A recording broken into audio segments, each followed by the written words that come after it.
अब फिर वो नाजायज का है बोलत है, वो नाजायज बात है, हिंदी गाना नाजायज है, गलत बात ना ना नाजायज बा ना मालो के बियाह में खुरपी के गीत गए तो नाजायज बा। हम खुरपी का गीत गा रहे ये भोजपुरी के मंच है, नहीं अलका के लिखे जाए नहीं, तो हिंदी गाने लगा। हम हिंदी गाएंगे, हमारा मन करता, हमको आता है हिंदी गाना, हम गाते हैं। चैन पहनते नहीं भोजपुरी के, कपड़ा पहनते नहीं भोजपुरी के, अब प्रचार करो हिंदी के। सुनिए अभी आप हमको सिखाइएगा कि हम भोजपुरी का चैन पहन रहे हैं, कपड़ा पहन रहे हैं, तब का भोजपुरी सुनिए हमको सब पता है। क्या तो कहाँ से भोजपुरी? हम भोजपुरी से ही खा रहे हैं, पी रहे हैं, जी रहे हैं। आप हिंदी को खराब मत बोलिए। हम खराब नहीं कर रहे हैं, इसलिए कि मैं हिंदी सुनती हूँ और गाती भी हूँ। तो हिंदी गाने में कहे के भोजपुरी लोग करी ले रहे हैं। अंकल जी अच्छा लागल हनु हिंदी कहे के कैसे का हिंदी में मत नहीं भोजपुरी में कहे के गाओ तने। अभी देखिए 2-4 दिन कोई गो गाना हिंदी हिट बनाओ, कोई गो गाना हिंदी हिट बनाओ, हिंदी गाना कोई गो गाना बनी एल्बम में गाना गाए तो अपन हिंदी के हिंदी गाना गाए हैं, अभी रिलीज होगा 2-4 दिन में, आप देखिए रिलीज होगा 500 गाना का तो हिट हो गया, को हिंदी नहीं के ना हिंदी नहीं गाए ना।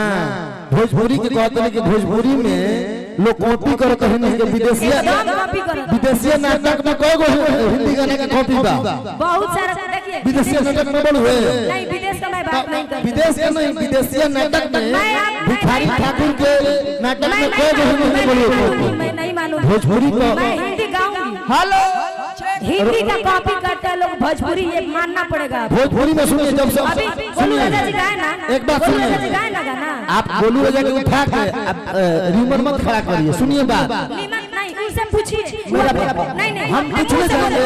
मैं नहीं, सुनिए मैं वकील हूँ, अपने मुंह से बोले थे कि मेरा गाना हिंदी पर है। मैं अपना सुनिए मेरा बात, भोजपुरी में जब से ऑटो ट्यून आ गया ना तो भोजपुरी में मंच जब से सुन लीजिए। आप बिना मतलब विवाद कर रहे हैं, मैं विवाद करना नहीं चाहती।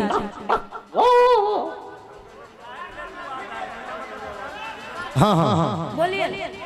अब गोलू जी गाएंगे तो भोजपुरी में गाएंगे। हाँ हाँ भोजपुरी में गाएंगे, बिल्कुल मैं सही बात है। विकास जी रिलिक्स निकालिए, मैं सहरा बांध के आऊंगा, रिलिक्स निकालिए, मैं अभी गाऊंगा। भोजपुरी में गाएंगे, गोलू राजा ही गाएंगे। लीजिए गोलू जी आपके गीतों का फरमाइश है तो उस गीतों को पेश करेंगे, ठीक है? हेलो ऐसा है भाई साहब, ज्यादा इस प्रोग्राम में सबसे डिस्टर्ब आप कर रहे हैं। डिस्टर्ब नहीं अपना करते, काम कीजिए, बीच में टोका टोकी मत कीजिए। हम टोका टोकी नहीं करते हैं, लेकिन भोजपुरी मंच के उद्घोषक हैं, गलत होगा तो मैं बोलूंगा। आप अपने मनोरंजन के लिए कुछ भी कहिएगा तो नहीं ना मैं सह सकता हूँ, एक कतई बर्दाश्त नहीं होता है। आप गार्जियन है, आपका सम्मान है, बड़े भाई है, इसलिए ना ना ना ना ना मनोरंजन खाते कुछ हुई थोड़े। हम अपन मंच के गरिमा कायम रखो ना, ओमे कतई गलती ना कर सकेला, भले कोई कुछ कह दे। आप उस रिलीज से निकालिए। मैं एक धर्म चल दूं, लेकिन गलती हम बर्दाश्त ना करम, उद्घोषक हैं, उद्घोषणा करैल बने हम बेड़ी बांधे त नहीं खियाई, राइट मनरेगा के मजदूर तो हैं हम। मैं रिलीज से निकलवा रहा हूं, जब तक गोलू भैया एक गाना गा। भोजपुरी में कोई गलती कह के निकल जी, हम बर्दाश्त कर ले। आपको तो बोलना ही नहीं चाहिए। जब यहाँ के पब्लिक हिंदी का डिमांड करे तो आप कौन होते हैं बोलने वाले कि नहीं भोजपुरी गाइए? मैं महाराज ऐसे नहीं होता है भैया, सुर दिया सुर दे भिखारी भैया। आशिक लोग आराम कर लो, इंटरवल है, आशिक लोग 3 घंटा से बजावता है, 10 मिनट आराम कर लो, वही इंटरवल है, पूरा शुरू करो। वाह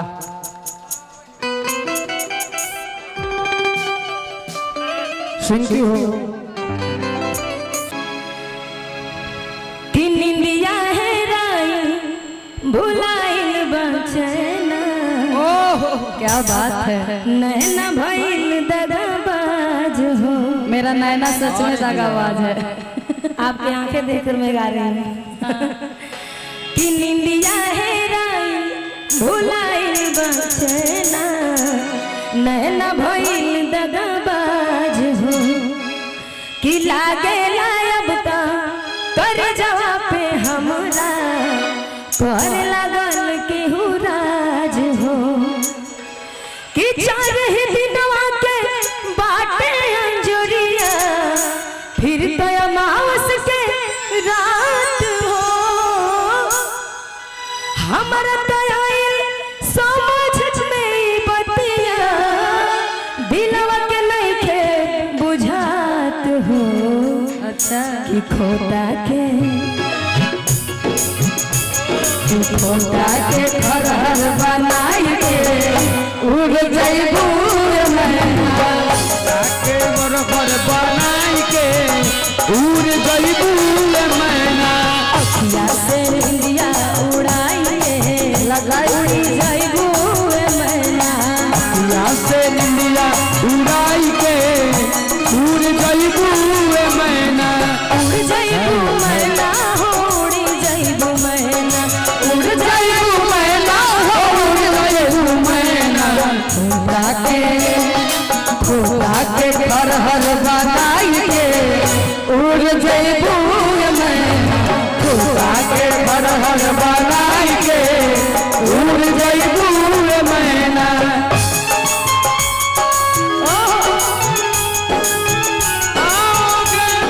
जिससे जान जुदा होके यार कब आओगे देर ना हो जाए कहीं देर ना हो जाए देर ना हो जाए कहीं देर ना हो जाए आ जावे मन मेरा घबराए देर ना हो जाए कहीं देर ना हो जाए देर ना हो जाए कहीं देर ना हो जाए ई गाना में अदिति जी इतना सुंदर गा लेनी तो आगे के लाइन मत छोड़ी बड़ी अच्छा बा वो बड़ा सा लाइव प्रोग्राम होत रहल बड़ी मजा आई बा रस्ता रोका कभी काली घटा में फेरा डाल कभी बैरन हवा में कभी काली घटा ने बैरा डाल कभी बैरन हवा ने रस्ता रोका कभी काली घटा में फेरा डाल कभी बैरन हवा में कभी काली घटा ने घेरा डाल कभी बैरन हवा ने बिजली चमक लगी आंखें दिखाने बदले हैं कैसे कैसे तेवर फसाने बदले कैसे कैसे तेवर फसाने इरादे इरादे तेरे किया जे सारी मारे इरादे बरसात आके मैं तेरे करता नहीं देर हो जाती है देर ना हो जाए कहीं देर ना हो जाए देर ना हो जाए कहीं देर ना हो जाए देर ना हो जाए कहीं देर ना हो जाए देर ना हो जाए कहीं देर ना हो जाए। हेलो गीत बड़ी अच्छा बा ये गीत के हम काटत नहीं खे लेकिन ये छपरा के धरती है और वैसे भोजपुरी कलाकार हैं अब भोजपुरी कलाकार में ये कमी बा हमारा समझ से हिंदी के प्रशंसा करे लगा तंगे रोए सब ना ना ऐसा बात नहीं बात सुनी शुरू से लेके अभी तक भोजपुरी होत रहल इहो भोजपुरी भइले में एक लाइन ये हो भोजपुरी ना हो के हिंदी ना सुनले ई ये बताई भोजपुरी ना हो ई भोजपुरी ना लेकिन हिंदी के ना सुनले ई बताइए ना सुन जाते मिनट हिंदी के गायक हमने के गाना गावे ले ए नेहा जी हिंदी के गायक हमने के भोजपुरी गाना उठा के गावे ले तो ऊपर गाना हम काहे गए नहीं ऐसा प्रचार करो ना भोजपुरी में सुन लीजिए भोजपुरी में हिंदी का ही कॉपी होता है जितना भी लोग गा रहे हैं हिंदी का ही कॉपी करके ये गलत आप कर रहे हैं आप नहीं जानते हैं 100 गो में 99 गो गाना देखिएगा कि लोग कॉपी करता है हिंदी की आप जैसे कलाकार हिंदी के गाना के कॉपी कर सकते हैं भोजपुरी में गायत्री ठाकुर कॉपी कर बड़े हिंदी के भिखारी ठाकुर कॉपी कर बड़े हिंदी के ठाकुर जी का बात नहीं होती भोजपुरी में का भोजपुरी माने सब कुछ गायत्री ठाकुर भिखारी ठाकुर देखिए ऐसा नहीं है कि नहीं। हिंदी का शिकायत मत करिए मैंने हम वो हमारे बड़ाई करते हैं वो लोग कहते हैं कि भोजपुरी अश्लील है हमारा भोजपुरी अश्लील है नहीं वो लोग नहीं बोलते हैं बोलता है लोग हम लोग इधर माइक दीजिए एक बात सुनिए ना हम लोग हेलो। सुनिए सुनिए वो लोग नहीं आते प्रचार करने वाले कलाकार को मैं कहता हूँ आप लोग को गाना है तो ननद भौजाई के लोग झोंक गाइए भोजपुरी में अच्छा लगेगा क्या भैया जरूरी नहीं। ननद भौजाई में भोजपुरी में गाना बा जो ना लोग जो खोई तो लोग जो मजा आई आनंद आई आ गायत्री ठाकुर जी आ भिखारी ठाकुर जी हिंदी के गाना के कॉपी नहीं कैले भोजपुरी के अपन गरिमा बा भोजपुरी मधुर भाषा है ये लोग मत भुलाई ना जी नहीं हम नहीं भुला रहे लोग ये सोचना चाहिए कि यही बिहार के लोग उदित नारायण जी के बुला गवा था काहे खातिर अलका यादव जी हमेशा गांधी मैदान में आते सुने के उदित मतलब नारायण जी आते हैं। हिंदी को भी सुनते हैं भोजपुरी वाले? आप भी सुनते होंगे, आप भी सुनते होंगे, गलत बात है। नहीं गलत नहीं है, सुनने के सुनते हैं, हम भी सुनते हैं, लेकिन आप कह रहे हैं, सुनिए बोलिए कि आप कह रहे हैं हिंदी बेकार है, ऐसा नहीं है। सुनिए सुनिए, आप कह रहे हैं भोजपुरी के लोग कॉपी करते हैं? नहीं करते हैं, आप करते होंगे, जो करता होगा वो करता होगा। सुनिए भोजपुरी अपना सगर्षा है, भैंसा बोले लगा। आप लोग ऐसे हल्ला मत कीजिए, अगर हम सुन रहे हैं तो आप भी मेरा सुनिए। ननद भौजाई के लोग झोंका लगाना हो कविंदर चाचा, हमने नहीं ननद भौजाई का हम दोनों गाना लिख रहे हैं, नए नए लिखले बारे जितेंद्र जख्मी जी। देखिए हम चुप हाँ गाए जख्मी भैया के लिखल ननद भौजाई अल्लाह होई हमरो इतना देखिए चाचा ई कोई हमारा भोजपुरी आवेला, हम भोजपुरी से आगे बढ़ल बने, लेकिन देखिए अभी बिल्कुल भोजपुरी भले हमरा भोजपुरी बोले ना आवेला, बाकी हम गा लीला ठीक ठाक गाइला ना। एक बार ताली बजा दी।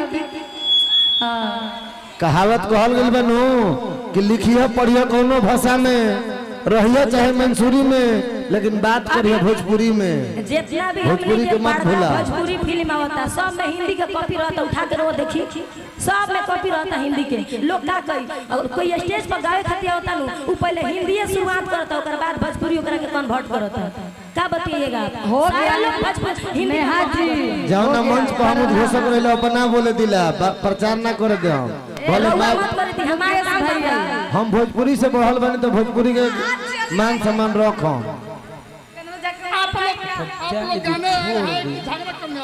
देखिए यहाँ पे कोई सुनिए, मैं इस गाना को खत्म कर दी थी, इन्होंने क्यों बोला कि हिंदी मत गाइए, तो बड़ा सा शुरू से लेकर अभी तक भोजपुरी होते रहा।